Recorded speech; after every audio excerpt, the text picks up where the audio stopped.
Guys welcome back to my channel. और आज मैं आप सबको बताने वाली हूँ कि how did I manage to get 2 offer letter from MITS. Oh my God! Wow! One from LTM and another from Newgen. It was not that easy, but yeah, it was not that tough also. So अब जैसे कि placement season start होने वाला है, काफ़ी सारे बच्चों को डाउट्स आता है कि प्रिपरेशन कैसे करनी चाहिए. So I thought to make a separate video for it. I will tell you everything from the very beginning. When did I started? How did I started? How many hours did I study? And everything in detail. So first of all, I started my preparation in the very starting of the third year. And yeah, at that time it was not that good. मैंने मतलब उतना seriously नहीं लिया था. I thought कि अभी companies नहीं आएंगी और इतना कुछ कॉलेज ने भी inform नहीं किया था कि companies आने वाली है. So I was just studying little bit every day. Sir first company जो आई वो थी ओमनीफुल. सो ओमनीफुल के लिए I was not that much prepared, but हाँ मैंने बेसिक्स जो था वो पहले ही क्लियर कर लिया था थर्ड ईयर में, जिससे मैंने अपना ऑनलाइन असेसमेंट तो निकाल लिया था ओमनीफुल का. But then comes the toughest part, that was interview. The interviewer asked me about DSA questions. So of course DSA उस टाइम पे उतना प्रिपेयर नहीं किया था मैंने, तो उन्होंने मुझसे जावा में पूछा था and my language was C++. तो मैं थोड़ा सा नर्वस हो गई थी, बट ऐसे कोई दिक्कत नहीं होती है. मैंने इंटरव्यू को बोल दिया था कि sir I don't know DSA in Java, so can I do it in C++? So he said okay, you can do it. I don't exactly remember the question, but it was basic array or strings. Yeah, strings question it was. तो अगर मैंने थोड़ा भी अच्छे से उस time seriously prepare किया होता तो मैं क्लियर कर लेती. अनफॉर्चुनेटली मुझे नहीं आया उस टाइम पे, मैंने उतना अच्छे से प्रिपेयर नहीं किया था. और जब उसने जैसे फर्स्ट टाइम में पूछा कि जावा में करना है तो मुझे क्लिक नहीं हुआ इतनी जल्दी. मैं थोड़ा सा नर्वस हो जाता है. So yeah, that was my first failure. So I learned so many things from that failure. मैं डिमोटिवेट होकर नहीं बैठी थी. देन मैंने सोचा कि now it's high time I should start preparing properly and I should be much more confident. Because अगर last time मैं कॉन्फिडेंट होती तो I would have done like I would have gotten that job only, right. But the thing was उस time पे preparation नहीं था इतना अच्छा, सो नहीं हो पाया. सो आई डोंट वांट कि आप लोग के साथ भी ऐसा हो. तो अगर आप अभी थर्ड ईयर में स्टार्टिंग में हो, सेकंड ईयर एंडिंग में हो, please start preparing seriously. You never know आपका कौन सी कंपनी कब आ जाए और कौन सी कंपनी में आपका सिलेक्शन हो जाए. So don't treat any rejection as the end of your journey. It is the beginning of your struggle. आपको उस पॉइंट से समझना है कि भाई मुझे बहुत स्ट्रगल करने की ज़रूरत है. Okay, so let me tell you how many hours did I study. So I usually study for 3 to 4 hours after college. So मतलब कॉलेज के बाद बहुत ज़्यादा हेक्टिक हो जाता था. So 3 to 4 hours अगर आप एकदम फोकस स्टडी कर रहे हो so that is enough. तो मैं वही करती थी. ज़्यादा टाइम मैं नहीं सेटिंग लेती थी. अगर मैंने 1 आवर सेटिंग लिया, 2 आवर सेटिंग लिया, तो आई मेक श्योर कि उसमें मैं कुछ यूजफुल आउटपुट निकाल रही हूँ उस चीज़ से, राइट. अगर आप डेली 3 to 4 आवर्स बैठ रहे हो तो it is more than sufficient, वो भी कॉलेज आवर्स के बाद, तो it's like very good. But अगर आप ऐसा सोच रहे हो कि मैं एक दिन में 12 घंटे 6 घंटे पढ़ लूँ, so it's little bit tough process. But अगर आप कंसिस्टेंटली पढ़ोगे तो इट्स वेरी गुड. ट्राई करो कि अगर आप लीड कोड के सिर्फ 3 क्वेश्चन भी सॉल्व कर रहे हो आज, तो बेसिक से लेके ऑप्टिमल अप्रोच तक सॉल्व करो. बिकॉज इंटरव्यूअर्स जो है वो यूजुअली आपसे ऐसे ही क्वेश्चन करते हैं कि आप बेसिक अप्रोच बताइए पहले, फिर उसको ऑप्टिमल तक लेके जाइए. तो आप ट्राई करो, एक क्वेश्चन करो, बट उसको इतने अच्छे से करो कि अगर आप 4 दिन बाद फिर से वो चीज़ कर रहे हो तो आपके दिमाग में उसका सॉल्यूशन वैसा का वैसा रहना चाहिए. So did I make a time table? So yes, of course everybody, every student makes a time table. तो मैंने भी टाइम टेबल बनाया था, बट वी ऑल नो कितने परसेंट फॉलो होता है, ठीक है. तो ट्राई करो टाइम टेबल बनाओ, बट ट्राई करो उसको 60-70% तो फॉलो कर लो. 100% कोई नहीं कर पाता है. एवरीबडी नोज कि लाइफ बहुत बिजी है, सब चीज़ें टफ होती हैं, इतना ईजी नहीं होता है. तो ट्राई करो कि आप उसको सिर्फ 70% अगर आप अच्छे से फॉलो कर पा रहे हो तो आप काफ़ी सारी चीज़ें जो है प्लान रहती हैं ऑलरेडी. आप स्ट्रेस आउट नहीं करते हो, आपको पता रहता है कि हाँ भाई मेरे पास इतना टाइम है और मुझे इतनी चीज़ें कवर करनी है. So make a time table, try following it, है ना. Try changing your routine according to the time table. So this things are going to work. So I would suggest कि आप भी एक पेन पेपर ले लो या फिर आपके फ़ोन में नोट्स बना लो या कहीं भी कुछ भी किसी भी जगह पे एक नोट कर लो, ताकि आपको जब आप प्रिपरेशन स्टार्ट करोगे तो कोई प्रॉब्लम नहीं आएगी. आप सिर्फ सिंपली डायरेक्टली 5 पॉइंट्स पे जो है फोकस कर सकते हैं. Okay, so I just stopped trying to study everything and like watching so many YouTube videos.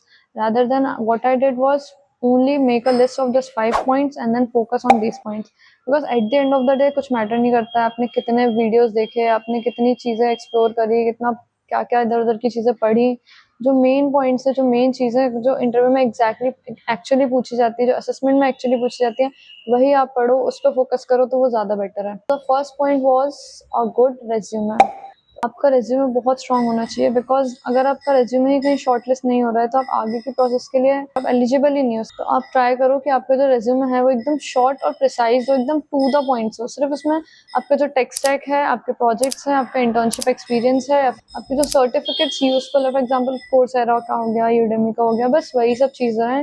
इधर उधर की कथा कहानी नहीं लिखनी है उसमें, ठीक है। आपको सिर्फ टू द पॉइंट ही लिखना है सारी चीज़ें। वहाँ पे जो इंटरव्यूअर है वो बैठ के नहीं पढ़ने वाला आपका resume. Only he verifies the key points कि हाँ इसका टेक स्टैक में ये है, इसका प्रोजेक्ट में ये है, इसका स्पेशलाइजेशन इस चीज़ में है, ये इस फील्ड के लिए अप्लाई कर रहा है, that's it.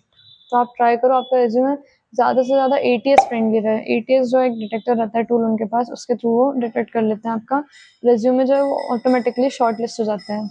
Also, if you want my resumes template, so you can follow my Telegram community. Over there, I will share the link with you.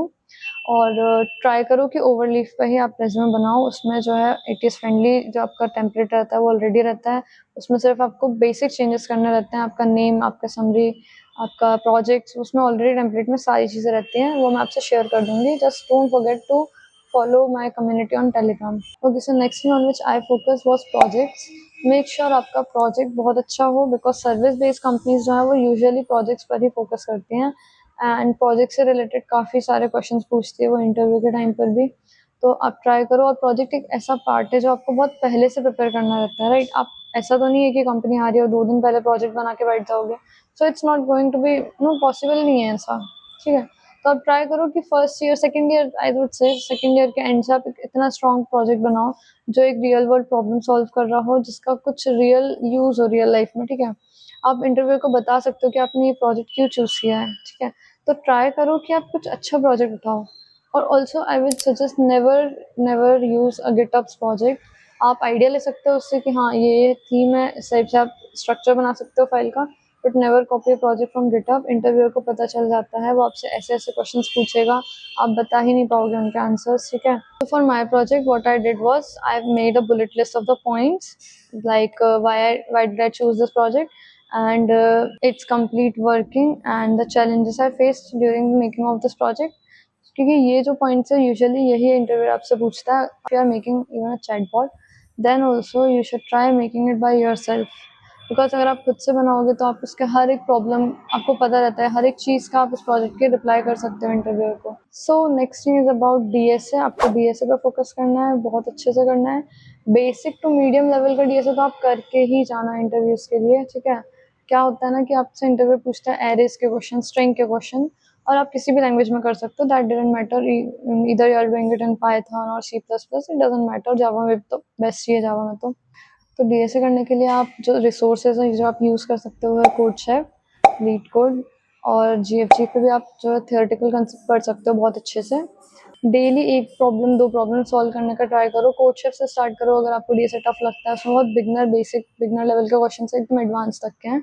उसके बाद लीड कोड स्टार्ट करो, don't directly jump to the LeetCode. So next point is about theoretical subjects. Theoretical subjects बहुत ही एक मतलब major role play करते हैं आपके इंटरव्यू प्रोसेस में, सर्विस बेस्ड कंपनीज में, और I think maybe in product based companies as well. But product based company के लिए अगर आप जा रहे हो तो उसमें आपसे DSA अच्छे लेवल का पूछेंगे वो, और इसमें पैकेजेस भी अच्छे रहते हैं, ट्रीज, ग्राफ्स, ये सब, dynamic programming, everything they will ask you in the interview. तो थियोरेटिकल सब्जेक्ट्स में आपको फोकस करना है OOPS पे, DBMS पे, OS पे, और SQL इज़ वेरी इंपॉर्टेंट। सारी चीज़ों पे आपको फोकस करना है। I studied all this things from the PDF provided by our professors. तो आप, और GFG में बहुत हेल्प किया है, आप चाहो तो GFG से भी पढ़ सकते हो। और अगर आपको PDFs भी चाहिए तो जो भी मेरे पास होगा अभी मटेरियल, मैं आपसे वो भी शेयर कर दूँगी टेलीग्राम पर, ठीक है। आप वहाँ से भी पढ़ सकते हो इन डेप्थ में। बाकी इंटरव्यू बिट करके एक वेबसाइट है, उससे आप जो शॉर्ट जो लाइक MCQ टाइप्स क्वेश्चन है वो पढ़ सकते हो। Next point is about good communication skills and confidence. बहुत ज़्यादा मैटर करता है। अगर आप जा रहे हो इंटरव्यू देने तो आपको जो फर्स्ट आप जो इंट्रो दोगे वो ही बहुत ज़्यादा मैटर करता है। उससे जो आपका इंटरव्यू है वो डिसाइड कर लेता है, मतलब 50% वो सोच लेता है कि इस बच्चे को रखना है या नहीं रखना है। तो आप कम्युनिकेशन स्किल्स बेटर करने के लिए क्या कर सकते हैं? सबसे पहले तो आप ट्राई करो कि आप जिससे भी बात कर रहे हो, whether you are on a call, on a college event, wherever you are, try talking in English. बहुत ज़्यादा जो है इफेक्ट होता है इससे, भाई चीज़ें चेंज होती हैं, आपकी कम्युनिकेशन स्किल्स इंप्रूव होती है। सो इंटरव्यूज़ के लिए आई वुड से कि first of all listen carefully what interview is asking. कई बार आपको आंसर पता रहता है बट आप नर्वस हो जाते हो, ध्यान से सुनते नहीं हो, तो चीज़ें मिस हो जाती हैं। ठीक है, then next thing, think carefully. पहले क्वेश्चन सुन लिया, समझ लिया, उसके बाद सोचो, उसको प्रोसेस करो, उसके बाद उसको आंसर करो। They will give you this much time. Also maintaining eye contact is very important. Interview को लगना चाहिए कि भाई आप उस मोमेंट पे प्रेजेंट हो, आप अपना 100% दे रहे हो। ऑल्सो स्टेइंग काम हेल्प्स मी अलॉट। इंटरव्यूज़ के टाइम पे आपको एकदम कामली रहना होता है। आप बहुत ज़्यादा नर्वस नहीं हो सकते हो। अगर आप नर्वस होते हो, आपका इंटरव्यू वहीं पे स्पॉइल हो जाता है। तो ट्राई करो एकदम काम रहो इंटरव्यू के टाइम, शांति से एकदम पीसफुल होकर सोचो, सारी चीज़ें समझो, आपने पढ़ा है, प्रिपेयर करा है, तो आपका इंटरव्यू में सिलेक्शन होगा। So what are the things which helped me during this process? First of all, internship. I did internship in Webtype, so उसमें मुझे बहुत ज़्यादा हेल्प मिल गई थी और मैंने वहाँ पे टीम वर्क सीखा और बेसिक से प्रोजेक्ट एक टीम के साथ कैसे बनाते हैं वो सीखा. So one more thing which helped me for interview was watching a lot of interview experiences, because आपको इनिशियली पता नहीं रहता ना कि लाइक एलटीएम में कौन से क्वेश्चंस पूछेंगे, न्यूजन में इंटरव्यू में कौन से क्वेश्चंस पूछेंगे. It's very unexpected. So try करो कि यूट्यूब पे जो वीडियोस हैं जिनने ऑलरेडी दे चुके हैं इंटरव्यू, वो देखो. मैंने वो देखा, उनकी एक लिस्ट बनाई प्रॉपर, फिर वो सारे क्वेश्चंस को अपने अकॉर्डिंग आंसर किया. So it help me a lot. जैसे मेरा वीडियो हो गया, ऐसे और भी यूट्यूबर्स हैं, उनके भी बहुत सारे लोग अपना एक्सपीरियंस शेयर करते हैं, तो आपको वो सारी चीज़ें देखते रहना है. उससे क्या होता है ना कि आपको जो लेटेस्ट क्वेश्चन है वो भी मिल जाते हैं, जो अब चीज़ें अपग्रेड हो रही हैं धीरे धीरे. ऑल्सो या one more thing was there कि मेरा जो एलटीआई का है उसमें एआई का भी इंटरव्यू हुआ था. बैरी बॉट ने मेरा इंटरव्यू लिया था. Okay, so next thing which help me was participation in club and college activities. उसमें मैंने जाके अपना पब्लिक स्पीकिंग इम्प्रूव करा है, लीडरशिप स्किल्स इम्प्रूव करिया है, टाइम मैनेजमेंट सीखा है, और इवेंट को ऑर्गेनाइज कैसे करते हैं वो सारी चीज़ें मैंने वहाँ से सीखी हैं. So I was the student coordinator. After that मैंने सेकेंड ईयर में जो स्टार्टअप सेल है उसमें अप्लाई किया था. I give interview and everything and then got selected through that process, and after that I was promoted as a student coordinator. तो ये सब चीज़ें आप जब कोई क्लब या एक्टिविटी या सेल लाइक ज्वाइन करते हो, उसमें एक्टिविटीज़ में पार्टिसिपेट करते हो, तब आप सीख पाते हो. Also asking seniors for help is very helpful thing. मैंने मेरे टाइम पे बहुत सारे सीनियर्स से भी कॉन्टैक्ट करा था, और अगर उसमें से 2-3 लोगों ने भी रिप्लाई किया तो it is like more than enough. Seniors भी ऑफकोर्स बिजी रहते हैं, उनके पास टाइम नहीं रहता है. तो आप भी ट्राई करो कि लिंक्डइन पे कॉन्टैक्ट करो उन्हें. आपके व्हाट्सएप ग्रुप्स में जो भी सीनियर जूनियर ग्रुप्स रहते हैं उन पर कॉन्टैक्ट करो. ठीक है, और आप उनसे ट्राई करना कि जब लिंक्डइन पे मैसेज करो तो don't make it sound like AI prompt और समथिंग. आप एआई से जनरेट करके चीज़ें मत दो. सिंपली उनको हाय का मैसेज करो, या I am your junior sir, I need your help, ऐसे सिंपल मैसेज करो, वरना वो इग्नोर कर देंगे thinking as a promotional message. So at last I would suggest कि don't waste your time. There is very precious time. अगर आप third year starting में हो, थर्ड ईयर एंडिंग में हो, तो प्लीज़ ट्राई करो, अभी स्टडी कर लो, बहुत अच्छे से पढ़ाई कर लो, because next 3 to 4 months are going to decide your entire future. क्योंकि मेरे बहुत सारे फ्रेंड्स हैं, उन्होंने लाइक 3 to 4 months में प्रिपेयर किया और बहुत अच्छा कर रहे हैं अभी. बट कुछ फ्रेंड्स हैं जिनका नहीं भी हो पाया है, because it's also luck based thing. ठीक है, और जब आप ऑनलाइन असेसमेंट तो ट्राई करो कि आपका जो एनवायरनमेंट है एकदम पीसफुल, एकदम काम हो, एकदम शांत एनवायरनमेंट में बैठ के आप दे रहे हो. कोई भी डिस्ट्रैक्शन नहीं होना चाहिए, कोई बैकग्राउंड नॉइस नहीं होना चाहिए. मेरे बहुत से फ्रेंड्स का इस चक्कर में भी नहीं हो पाया था, क्योंकि एक छोटा सा भी बैकग्राउंड नॉइस आता है और वो एआई जो है उसमें आपका जो भी मतलब टूल वो यूज़ करते हैं, जो भी उनका प्लेटफॉर्म रहता है वो डिटेक्ट कर लेता है. तो उस चक्कर में आपका फिर सिलेक्शन नहीं हो पाता है. तो ट्राई करो कि आप एकदम अच्छे से एकदम फोकस होकर जो है अपना ऑनलाइन असेसमेंट दो, अच्छे से प्रिपेयर करके दो. ठीक है, तो ट्राई करो कि भाई लास्ट के कुछ मंथ्स में थोड़ी कम गेड़ी मारो, थोड़ा कम बंक करो, थोड़ा ज़्यादा फोकस पढ़ाई पे करो. बोल दो फ्रेंड्स को कि भाई आज नहीं जा पाऊंगा, मैं नहीं हो पाएगा, because this is very crucial point. आप अगर अभी कर लोगे तो आपको नेक्स्ट जो आने वाले मंथ्स है उसमें कुछ भी नहीं करना है, आप सिर्फ एंजॉय करोगे. आप ज्वाइनिंग के लिए वेट करो, आराम से चिल मारो. अभी जो है बस अच्छे से आपको अभी पढ़ने की ज़रूरत है. अभी प्लीज़ अच्छे से पढ़ाई कर लो, प्लेसमेंट सिक्योर कर लो, कंपटीशन बहुत ज़्यादा है. Okay, so this was my journey. I hope this video help you. और आपको किसी भी पॉइंट पे लगता है कि भाई मुझे हेल्प चाहिए है, या मुझे मेरी प्लेसमेंट में जो शेड्यूल है उसमें हेल्प चाहिए, आप अपना शेयर कर दीजिए शेड्यूल जो भी है कमेंट्स में, and I will try giving you suggestions and help in improving that schedule. So yeah, if this video is helpful, share with your friends also. Let them know कि भाई कैसे prepare करना है. Okay, और आप लोग भी 2-3 कंपनीज के क्रैक करो, इंटरव्यूज अच्छे से, ऑफर लेटर लो. Don't forget to like, share and subscribe, and let me know which topic you want me to cover next in the comment section. Bye bye. Which helped me was